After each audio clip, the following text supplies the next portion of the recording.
জনগণের পক্ষ থেকে আপনারা যারা সাংবাদিক ভাইয়েরা আসছেন আপনাদের সকলকে আন্তরিক অভিনন্দন এবং মোবারকবাদ জানাচ্ছি। পাশাপাশি আজকে এখানে আমরা মূলত সমবেত হয়েছি এই ৩ নং চরকলা ইউনিয়নের দক্ষিণ অঞ্চলে আমাদের ৯ নম্বর ওয়ার্ডের পূর্ব মাথা থেকে পশ্চিম মাথা পর্যন্ত সম্পূর্ণ নদীগর্ভে বিলীন হয়ে যাচ্ছে। সরকারের এদিকে কোনো ভ্রুক্ষেপ নেই। যদিও সরকার ইতিপূর্বে সিডিএসপির আওতায় সিডিএসপি 4-এর আওতায় প্রায় ১,৫৬,০০,০০০ টাকা ব্যয়ে এখানে একটি ঘূর্ণিঝড় আশ্রয়কেন্দ্র এবং পাশাপাশি একটা প্রাথমিক বিদ্যালয় গড়ে তোলে। কিন্তু আজকে সরকারের অবহেলার কারণে বা কর্মকর্তাদের যারা এতদ অঞ্চলের সরকারি কর্মকর্তা রয়েছেন বা সিডিএসপির কর্মকর্তা রয়েছেন, পাশাপাশি জেলা পরিষদের ইঞ্জিনিয়ার সহ আমি বলব সকলের অবহেলার কারণে আজকে এই চরকলাকে দক্ষিণ অঞ্চল নদীগর্ভে বিলীন হয়ে যাচ্ছে।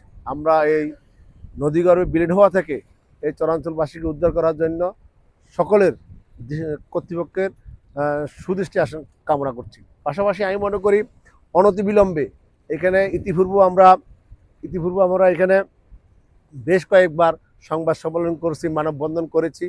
এগুলো একমাত্র কারণ ছিল যাতে নদী ভাঙ্গন থেকে এলাকার মানুষকে মুক্ত করা যায়, কিন্তু আমাদের কাজের কাজ কোনোটাই হয়নি। বরং নদী আরও বেশি ভয়ঙ্কর রূপ ধারণ করে এই এলাকার মানুষের সকল বসত বাড়ি থেকে আরম্ভ করে ব্যবসা প্রতিষ্ঠান থেকে আরম্ভ করে সকল কিছু নদীগর্ভে বিলীন হয়ে গিয়েছে। আজকে আমরা মূলত এখানে আসার কারণ হলো সরকারকে আবারও আপনাদের মাধ্যমে সাংবাদিক ভাইদের মাধ্যমে জানানো যে দ্রুত এখানে জিও ব্যাগ ফেলে অথবা ব্লক ফেলে এই নদী ভাঙ্গন থেকে মানুষকে মুক্তি দিবে বলে আমি বিশ্বাস করি। পাশাপাশি অতি দ্রুত যদি এই প্রকল্প হাতে নিয়ে দ্রুতভাবে বাস্তবায়ন করা না হয় তাহলে অল্প কয়েকদিনের মধ্যেই এই স্কুলের ভবনটি ভেঙে পড়বে বলে এই এলাকাবাসী বিশ্বাস করে। আমরা এই স্কুল ভবনটিকে দ্রুত রক্ষার জন্য সরকারের সংশ্লিষ্ট কর্তৃপক্ষের কাছে সবিনয় অনুরোধ করছি। আশা করি আমাদের এই কথাগুলি সরকারের যথাযথ কর্তৃপক্ষ নিজেরা অনুধাবন করে যথাযথ ব্যবস্থা এবং পদক্ষেপ নেবেন বলে আমরা বিশ্বাস করি। আর এখানে আজকে যারা এলাকার মানুষ, এলাকার আপামর জনসাধারণ যারা সমবেত হয়েছে তারা অতি কষ্টে আজকে এখানে আসছে। একে তো রাস্তার অবস্থা খারাপ, দ্বিতীয়ত নদী ভাঙ্গনের কারণে এই এলাকার মানুষ বসত বাড়ি পরিবর্তন করতে করতে তারা আজকে একবারে নিঃস্ব হয়ে গেছে। আমরা এই মানুষগুলোর বিপদ আপদে তাদের পাশে শুধু নিজের কথা দিয়ে দাঁড়াতে পারি, বাকি তাদের আর্থিকভাবে বা তাদের যে ব্যবসার যে ক্ষতি হয় এই ক্ষতিগুলো আমরা কখনো পুষিয়ে দিতে পারি নাই।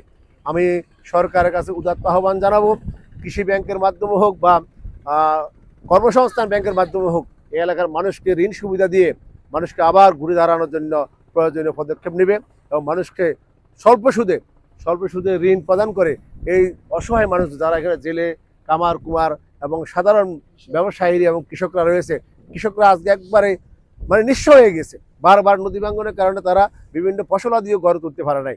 এই জন্য আমি এই অসহায় নির্যাতিত মানুষগুলোকে সরকারের তরফ থেকে আর্থিক ঋণ প্রদান করে প্রয়োজনে বিনা সুদে তাদেরকে ঋণ প্রদান করে তাদের ভাগ্য উন্নয়নের জন্য সহায়তা করার উদাত্ত আহ্বান জানাচ্ছি। পাশাপাশি আজকে যারা আমরা এখানে আসছেন আমি মনে করি আপনাদের এই কর্মকাণ্ড অব্যাহত রাখতে হবে।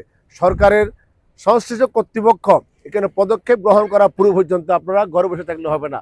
বিভিন্নভাবে নিজেরা মানববন্ধন করবেন, নিজেরা প্রতিবাদ করবেন, নিজেরা বিভিন্ন সাংবাদিক ভাইরা যখন আসে তাদেরকে আপনাদের মনের আকুতিগুলা এবং আপনাদের যে ইচ্ছা, আপনারা যে দীর্ঘদিন থেকে এই নদী যারা নিষ্পেষিত হয়েছেন এইগুলা কথাগুলো বলতে হবে। তখন সাংবাদিক ভাইরা আপনাদের কথাগুলা সংশ্লিষ্ট কর্তৃপক্ষকে জানাতে সমর্থ হবেন। তো এই জন্য আমি আবারও সরকারের সংশ্লিষ্ট কর্তৃপক্ষের কাছে উদাত্ত আহ্বান জানাবো, দ্রুত এখানে জিও ব্যাগ এবং ব্লক পেলে এই নদী ভাঙ্গন থেকে এই এলাকার মানুষজনকে রক্ষা করবেন। এটাই হোক আজকে আমাদের সকলের প্রত্যাশা। আশা করি সংশ্লিষ্ট কর্তৃপক্ষ এই ব্যাপারে অতি দ্রুত একটি প্রয়োজনীয় পদক্ষেপ গ্রহণ করে এই এলাকার মানুষ এবং মাটি ও মানুষকে রক্ষা করবেন।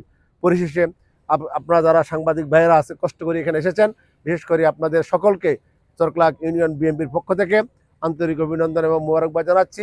ভবিষ্যতেও এই এলাকার দুঃখ দুর্দশার কথা আপনারা আপনাদের লেখনী এবং অনলাইন অফলাইনে প্রচার ও প্রসারের জন্য আপনারা চেষ্টা করবেন। আপনাদের সকলের কাছে আমরা চিরদিন কৃতজ্ঞ থাকব।